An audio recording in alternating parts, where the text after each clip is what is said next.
Paragraph 1. Nagkainitan sa plenaryo matapos muling ungkatin ni Congressman Rodante Marcoleta ang controversial na issue ng Pepsi Paloma scandal na kinasasangkutan umano ni dating Senate President Vicente Tito Soto. Sa kanyang privilege speech, diretsahang binanatan ni Marcoleta si Soto at tinawag itong halimbawa ng kapangyarihang ginagamit para takpan ang katotohanan. Agad na umingay ang kapulungan at naging laman ng diskusyon ang matagal ng tinatabing usapin. Ayon kay Marcoleta, panahon na raw upang harapin at linawin ang mga alegasyon lalo't ito ay patuloy na bumabalik sa isipan ng taong bayan. Dagdag pa niya, ang issue ay hindi lamang simpleng eskandalo ng nakaraan, kundi simbolo ng pang-aabuso ng impluwensya laban sa mahihina. Sa gitna ng kanyang pagsasalita, nakitang tila nagpipigil si Soto, ngunit hindi na rin nakatiis at tumayo upang sagutin ang mga paratang, dahilan upang lalo pang tumindi ang tensyon sa loob ng Kongreso. Samantala, hati ang reaksyon ng publiko sa naging komprontasyon. May mga pumuri kay Marcoleta sa kanyang tapang na muling isiwalat ang sensitibong usapin, ngunit mayroon ding nagsabing tila ginagamit lamang ito bilang issue pampolitika. Gayunpaman, malinaw na ang pagbabalik ng Pepsi Paloma scandal sa entablado ng politika ay muling gumising sa usapan tungkol sa hustisya, pananagutan at kapangyarihan sa loob ng bansa.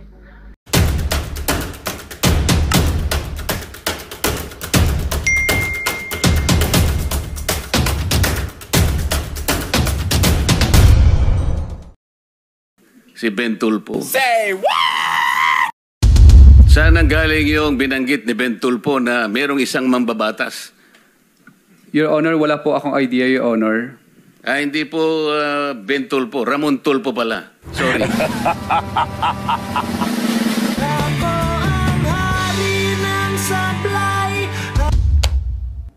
Lahat naman tayo nagkakamali, sumasablay paminsan-minsan. Huwag lang yung madalas na sablay. Ramon, nakakasakit ka na, hindi sa amin. Nahihiya yung ibang mga utol mo sa Senado. Nahihiya yung iba kasi kuminsan, yung dinadala mong apelyido, sama-sama dahil doon sa pinagagawa mo. Kahapon mga boss, I'm sure marami pong nakapanood kung ano nangyari sa Senate hearing, Senate Blue Ribbon Committee hearing kahapon. Yung pong naganap na exchanges, verbal sparring, parang verbal sparring ng mga senador between Senator Pampilo Lacson, chairman ho ng Blue Ribbon Committee, and si Senator Marcoleta. Kung titingnan po natin, pareho po sila may punto. Yung nangyari kahapon mga boss, kakaiba. Kasi ang gusto makita ng tao, anong mangyayari doon sa pagpatawag sa witness and then pagdating po ni DOJ Secretary. Yung pagtatalo po nila yung restitution.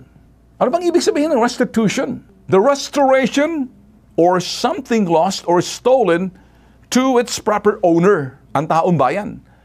Ibabalik mo yung mga bagay na nawala o kinulimbat mo doon sa mga nagmamay-ari sa kaban ng bayan para sa taong bayan. Recompensate for injury, ibig sabihin, ibalik mo. Anong gobyerno, dito po, magiging maingat po ako, restitution. Para maintindihan nyo siguro, ito po yung pagtatalo kahapon, pero mas maganda yung exchanges po pag umpisa pa lang. Marami nagsasabi, may mali din sa nangyari dahil kasi hindi dapat nangyari dyan na parang pinupuna daw ni Senator Marcoleta, si Senator Pampilo Lacson, hindi makaumpisa kasi parang naging obstructionist si Senator Marcoleta. That's the people's perception. May mga iba naman nagsasabi, teka muna, tama naman si Senator Marcoleta. May karapatan din naman siya punahin yung mga bagay, kaya lang may iba nagsasabi, nakaka-obstruct. Pero dito po, tingnan niyo po na maigi, kasi ito po, publicly, then, let's walk through it. Watch this.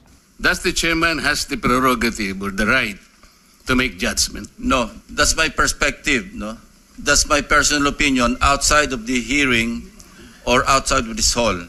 So don't question my opinion. I am not questioning your opinion, Mr. Chair, but you are the chairman of this committee. Anyway, let's proceed with the You are not interested in the prejudicial question that I am going to raise, Mr. Chair? Go ahead, you raise your prejudicial question. Kaya nga sinasabi ko sa inyo an investigator, we are investigating. Away kagad tayo rito. Mr. Chair, we are still investigating. Session is resumed. Mr. Alcantara, you proceed. Thanks, Mr. Chair. Mr. Alcantara, you proceed. I will register my continuing objection, Mr. Chair. I will question the objectivity of these proceedings if you will not allow me raise these points.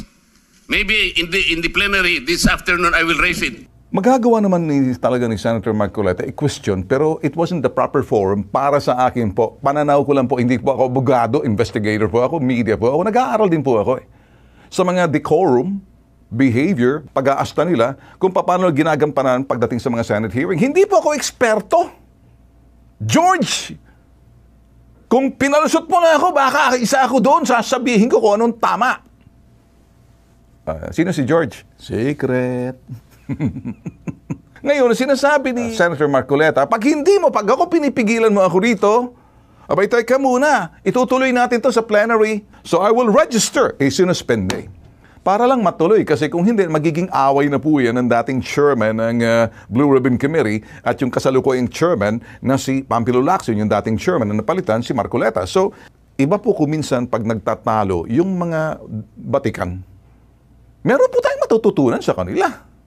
O ngayon, tama po ba ang pag-question ni Senator Marcoleta during the hearing? Because ang sinabi, I will question the objectivity of this proceeding.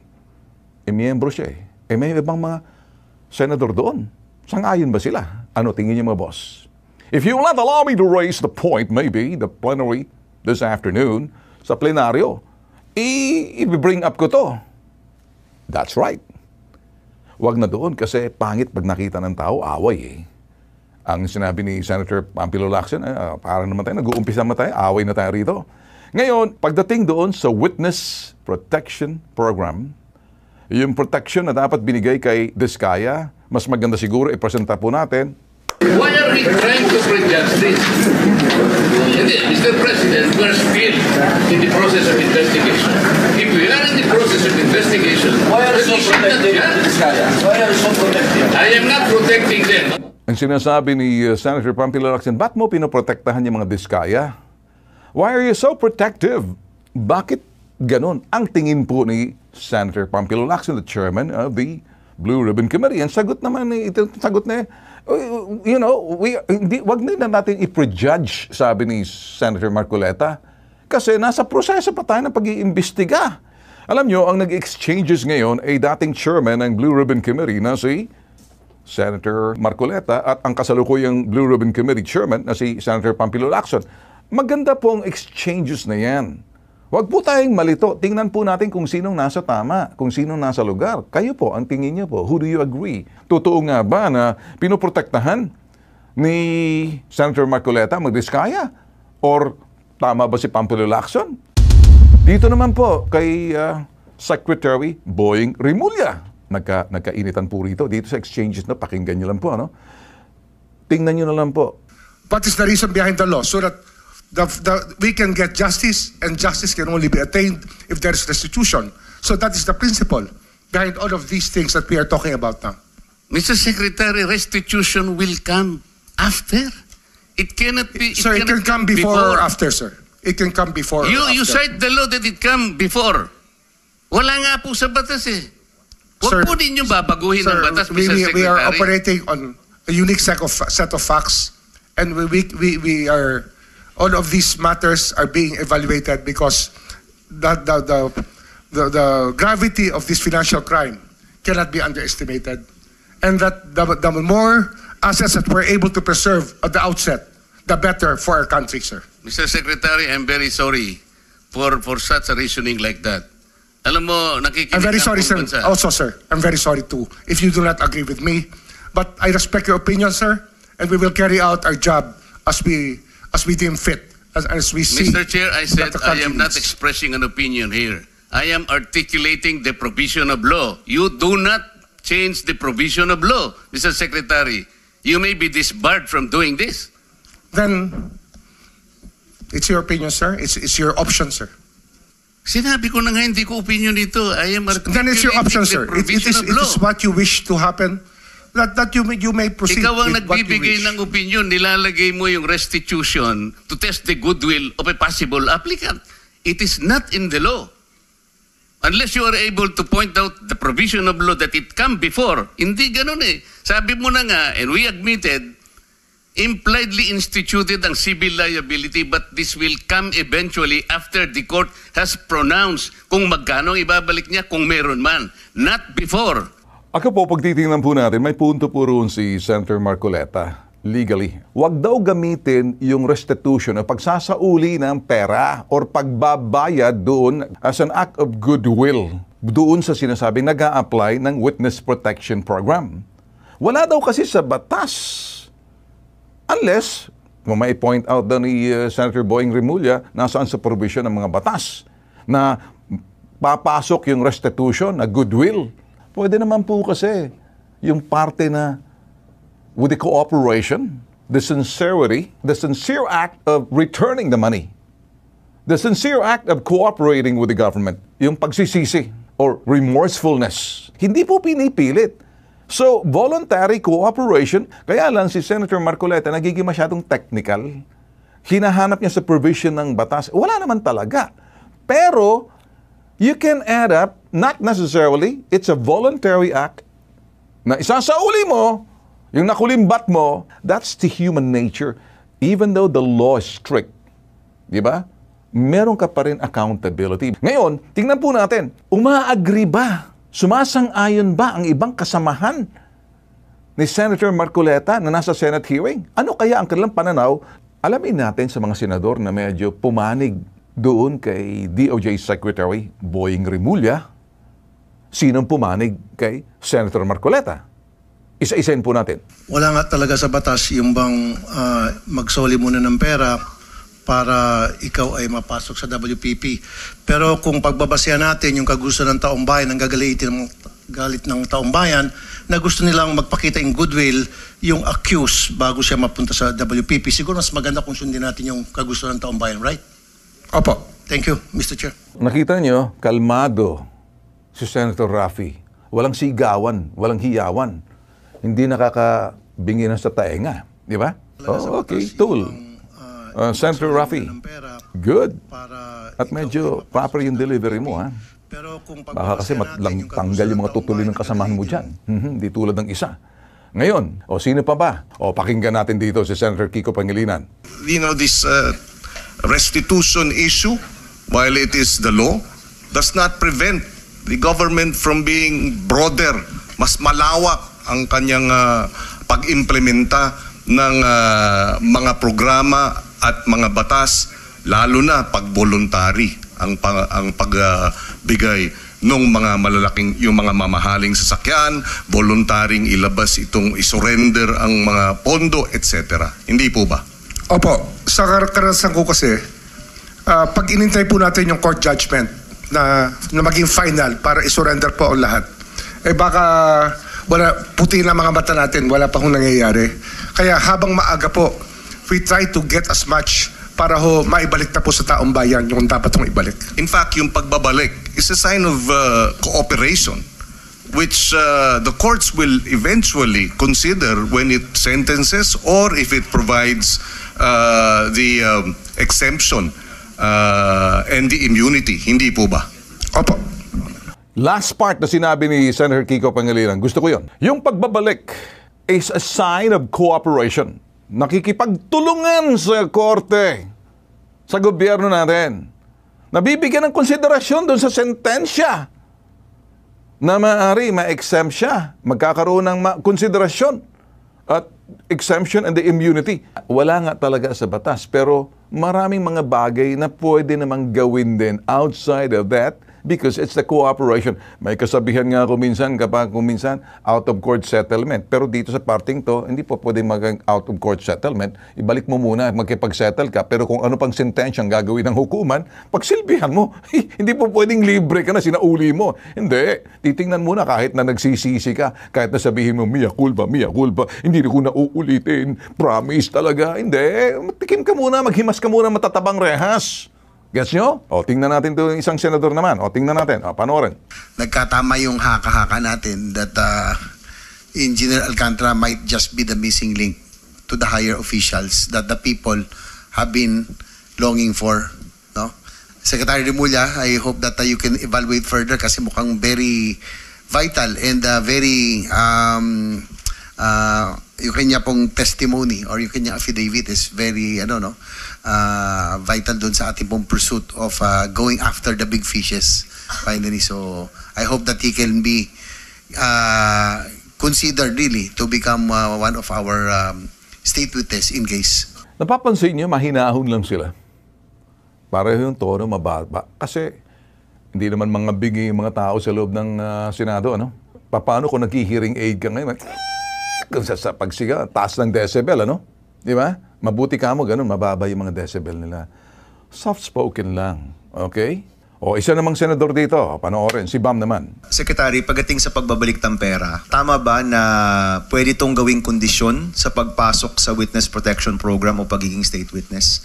O hindi ho kasama ang usapin po ng pagbabalik ng pera?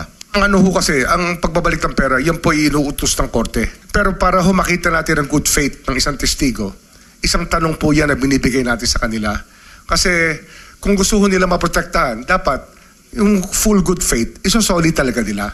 Yun po yung isang test natin sa kanila. Hindi ho, wala ho yun sa patakaran, pero isang test po kung reliable po yung witness o hindi. Mr. Secretary, palagay ko po yan ang hinihintay ng maraming tao. Kung meron pong mag-state witness, mahalaga na maibalik po yung pera na ninakaw po sa ating bayan. Lahat po sila gustong mabalik yung pera. Para-pareho naman kahit naman kay, I'm sure, ganun din naman si Senator Marcoleta, maibalik ang pera. Masyado lang very technical, legalistic po ang dating ni Senator Marcoleta. There's nothing wrong with that kasi nakikita rin ng tao magkabilang panig. Di ba? Both sides. Ang panalo rito yung mga manunood kasi nakikita natin kung gaano kabatikan yung mga senador natin. Okay? O ito naman, isa. Very quick lang ang kanyang sinabi. Kumbaga may sundot eh. Panoorin, si Robin. Gusto ko lamang pong sabihin kay Secretary, pangalagaan na lang po si Engineer Henry Alcantara. Yun lang po. Maiksi lang, ano? Pangalagaan si Alcantara. Ibig sabihin concern siya. Wala na siyang pakialam. Kung may restitution, ibalik yan. Kung basta't alagaan kasi importante, abay, teka muna, baka, alam niyo naman kasi, hindi ba? Kana nakita mo si Alcantara, umiiyak siya habang sinasabi niyang family. I can understand the emotions, mga boss. Meron ba tayong nilaktawan? Meron, di ba? Kasi baka malaglag yung mga tutuli natin sa tenga eh. Seriously speaking, if you're a lawmaker, you cannot be a lawbreaker and you cannot bend the law. Di mo pwedeng baluktutin ang batas na ginawa mo. Ang batas sinusunod, pinatutupad. The law applies to all or none at all. Yan ang message ko para doon sa nagtatanong sa akin. Ako kasi, yun lang naman nakita ko pag magkaibang pananaw na ngayon ay pinuputakte sa social media yung isang tulfo na senador. Hindi ko na pinakita kasi medyo sensitive ang tenga ko. Sensitive na nga mata ko. Tinawag na ako sa kapatid kong gurang na tutube. Sinong nagtawag sa akin ng tutube? Ay nako, Mariosep. Lahat tayo nagkakamali. Kung minsan, hindi mo naman sinasadya ang pagkakamali. Tulad nung pagkakamali ni Senator Marcoleta na ako'y napagkamalian. Chip, wala pa naman akong kulubot sa mukha. Napagkamalian ako. Doon sa gurang na tulfo. Batang tulfo po ako eh. Layo po, milya pong layo namin. Hindi naman po ako kulubot. Hindi ka pareho ng isa. Di ba? Meron po kasing isang taong nagsabi, nag-intriga, nagpalabas ng kung anong klaseng intriga, na ako raw po, o maring hindi ako, isa raw mambabatas ang lumapit sa Diskaya, humihingi raw po ng 1 billion pesos. Para po yatang nagkasundo sa 120 million na lang. Isipin po ninyo, kapatid po yata yun ang ating colleague, si Ben Tulfo. Say what? So ngayon po, ang dami nagsasabi na baka ako yun. Sa akin lang po, okay lang yung magpalabas sila ng ganun eh. Basta may maniwala lang sana na mas maraming tao na hindi totoo ang sinasabi. Para sa akin, okay na po yun eh. Mr. Diskaya, meron bang pagkakataon ako nagpahaging sa iyo ng kahit ano pa? Your Honor, wala po. Wala po talaga. Saan ang galing yung binanggit ni Ben Tulfo na merong isang mambabatas? Your Honor, wala po akong idea, Your Honor. Hindi po Ben Tulfo, Ramon Tulfo pala. Sorry.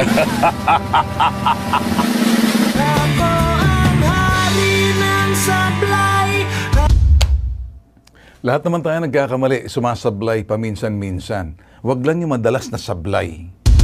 Huwag ka lang maging hari ng sablay. Nabanggit ni Senator Marcoleta 2 beses, Ben Tulfo, pero kinurek niya sa bandang dulo. And I accept the apology. Hindi po sinasadya, na-interchange lang. Alam niyo ba? Ito naman, enter Ramon. Nagsulat po sa kanyang, wala naman nagbabasa ata na kanyang social media page. Ayan. Ako po, tutuwirin ko lahat ng bagay na dapat kong tuwirin kung matutuwid ko. Pero present ako po sa inyo. May kasabihan, mas matimbang ang dugo kaysa sa tubig. O sa salitang Ingles, blood is thicker than water. Ang kasabihang yan, madalas at minsan mali ang paggamit. Ang kasabihan, blood is thicker than water, ay aplikable lamang kung ikaw ay namumuhay at kumikilos ng tama. Wala kang nasasaktan. Wala kang nasasagasaan na sino man na hindi mo sinasadya. At marunong ka naman mag-apaumanhin kung ikay nagkakamali. Ibig sabihin, matino yung pag-iisip. Tama yung mga pinagagawa. Alam yung mga salitang, alam yung terminolohiyang pag-unawa sa kapwa, malawak na pag-unawa at marunong mag-unawa, pag-iintindi. Yun ang iyong pag-iisip dapat ng isang taong matino. Lahat naman tayo'y nagkakamali. Wala pong perpekto sa mundo. Kita mo, nabanggit ako 2 beses ni Senator Marcoleta. At yung pagbanggit niya, nagkamali siya doon. Nag-sorry naman. May nainggit ata na pangalan ay Ramon. Sana siya kanya yun. Napunta sa akin. Sinalo ko na. Paano kung isang miyembro ng inyong pamilya o utol at medyo may edad pa, tanda pa sa'yo, asiwa yung mga pinagagawa. Wala sa tama. Wala sa hulog. At ang masahol, nananadya at alam ang kanyang ginagawa. Ginagawa niya para makatawag ng pansin, mambuisit, manginis doon sa mga taong kanyang iniinis. Meron akong ganyan sa taong pag ako kinante, pero may mga oras mo lang gagamitin yan. Huwag yung lagi-lagi. Ang ibig kong sabihin, sabihin na natin, miyembro ng pamilya mo yan, ate mo man yan, o kuya mo man yan. Na pareho medyo asiwa. Wala na sa tama. Sino ang tatayo? Sino ang maglalagay sa kanya sa tama? Sino ang magsasabi sa kanya? Sino magtuturo sa kanya? Nakakatanda nga di ako, sino? Yung tinawag niyang tutubi, si Ben Tulfo, ako'y magmemensahe, nahihiya na po kami, kahit yung 2 senador.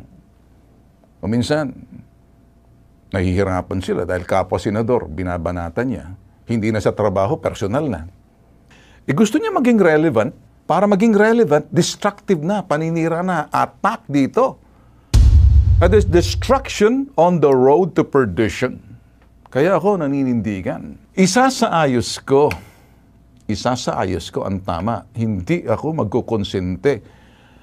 Makinig ka, Ramon. Nakakasakit ka na, hindi sa amin. Nahihiya yung ibang mga utol mo sa Senado. Nahihiya yung iba kasi kuminsan, yung dinadala mong apelyido, sama-sama dahil doon sa pinagagawa mo. Paalala ko sa iyo. Sino ang umakay sa iyo, ilapit, kalad ka rin ka, bitbitin ka sa isang organisasyon na sinaktan mo, pinaglaruan mo, ininsulto mo noon sa kolo mo sa Magandang balita ang hatid namin sa inyo ngayong araw. Sa pagtatapos ng aming balitaan, nagbigay kami ng mga mahalagang impormasyon. Maraming salamat sa pagtutok at pagsuporta sa aming programa. Huwag kalimutang manatili sa mga susunod na araw para sa mga bagong balita at mga kwento na dapat nating abangan. Mula sa Boses ng Masa, magandang araw Pilipinas!